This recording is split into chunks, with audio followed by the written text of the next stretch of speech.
後追加できればと思ってます。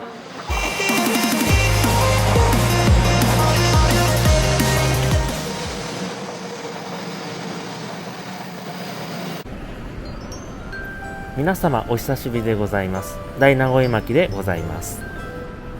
今回の動画は所用で京都に行ってきましたので、その様子をレポートします。で、新幹線で40分ぐらいでパッと京都に行ってしまうのは面白くないので、ネットオークションで落とした片割れの青春18切符を使って在来線で行ってみたいと思います。で、私が一番最初に YouTube に上げた動画というのが約5年前になるんですが、新神戸駅の接近メロディーを収録したものになります。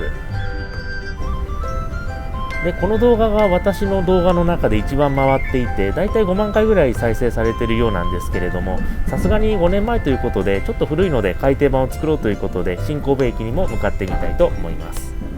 大垣を過ぎた頃の車窓なんですが、いつもここの切り取られる山を見るんですけれども、なかなか人間ってすごいことやるなというふうに毎回思ってしまいます。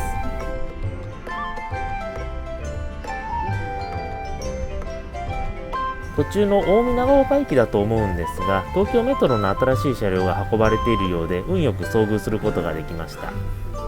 東海道線の沿線におそらくこの車両を撮影したいっていう人が結構並んでたんですけれども、結構珍しい車両なんですかね。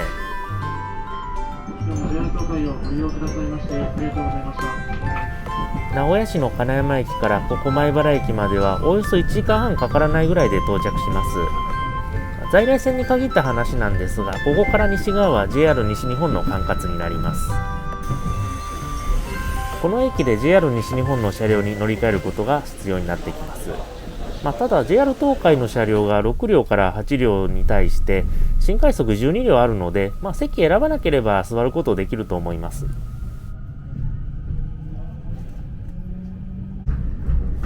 米原駅出て左手側の車窓になるんですが、鉄道総合研究所の技術センターがあるようで、過去の試験車両が展示されています。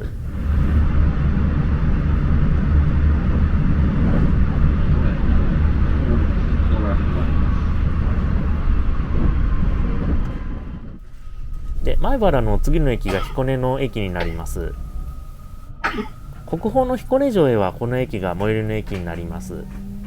で、その彦根城といえば彦根が有名だと思うんですが、昨今のゆるキャラブームっていうのがちょっと下火になってきたかなというところではあるんですが、このブームの中で全然ゆるくないキャラクターって増えてきたような気がしませんか？でもこの彦根はとってもゆるいので、まさにゆるキャラ界の帝王と言っていいと思います。また世の中が落ち着いてきたら、皆さんぜひ彦根に会いに行ってあげてください。大津を出て大阪山トンネルを越えると京都府に入ります。で、今回京都に用事があるということだったんですが、このまま足を伸ばして新大阪まで行ってみることにしましょう。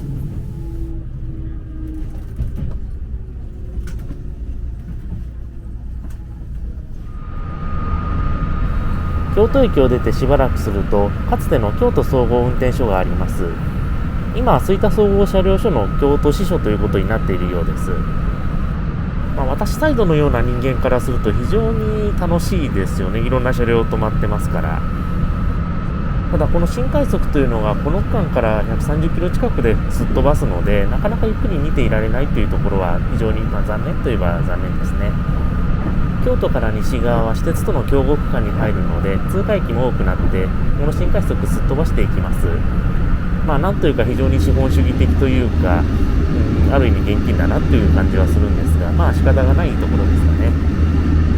ちょうど高槻を出発したところなんですが、この辺りに今城塚古墳という古墳があるようです。一説によると慶泰天皇の墓じゃないかというふうに言われています。天皇陵ということになると宮内庁の管理になって、その立ち入りは禁止されています。しかし宮内庁が慶泰天皇陵として指定しているところは別のところなので、この古墳には立ち入ることができてしまいます。なので一度行ってみたいところであります。そういった事情があるので、歴史学者の磯田教授によると会いに行ける天皇というふうに言っていました。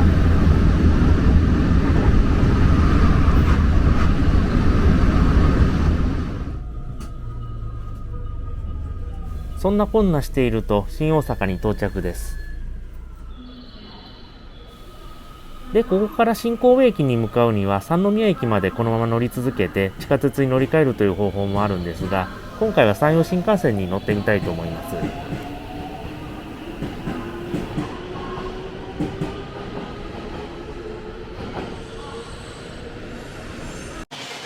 で、最近コロナウイルスの影響ということもあると思うんですが、お得な切符出てまして、山陽新幹線の3駅までの期間でお得な運賃が設定されている切符があります。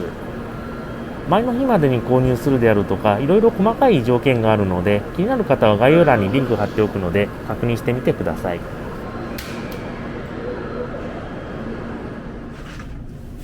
これは山陽新幹線を走る九州新幹線用の車両に限った話なんですが、指定席やグリーン席と同じ2列と2列の配置になっています。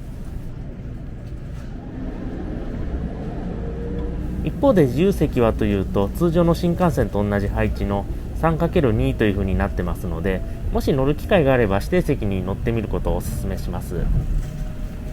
座席の配置だけであればグリーン車と一緒なので、通常機で520円ですかね、指定席料金が。それだけのプラスなのでおすすめです。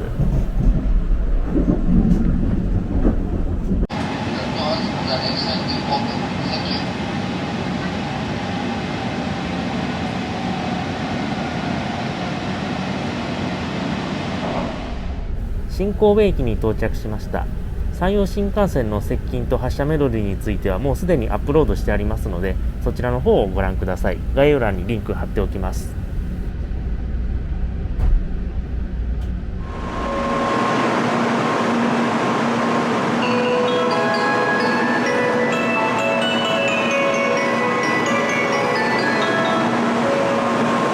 2番乗り場から桜542号新大阪駅発車いたします。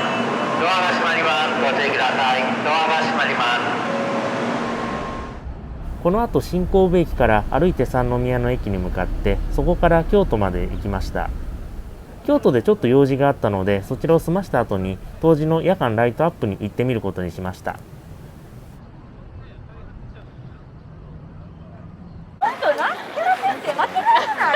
ょっとまだ早いよね。まだもうなんかどういうなんか心境がな、心境なんかなと思って。うちの親分もそんな感じで、なんかちょっと写真を撮るだけで。当時のライトアップ、このように綺麗なんですけれども、ちょっと花が散ってしまっていて残念ではありました。去年、一昨年と実は私、当時のライトアップ見に来ているんですけれども、その時はちょうど桜がいい具合に咲いていたので、ちょっとそこと比べてしまうと残念ではありましたけれども、ただこれでも十分綺麗な光景です。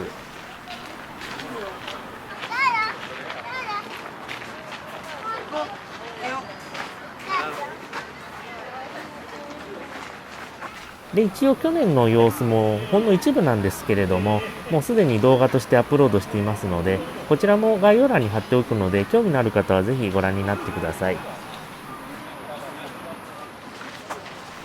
この動画は以上になります。この動画がいいと思ったら、皆さんも世の中が落ち着いた頃にぜひ出かけてみてください。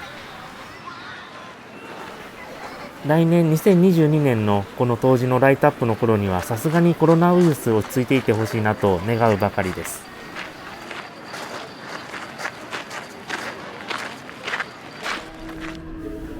本日もご覧いただきましてありがとうございました。それではまた次の動画でお会いしましょう。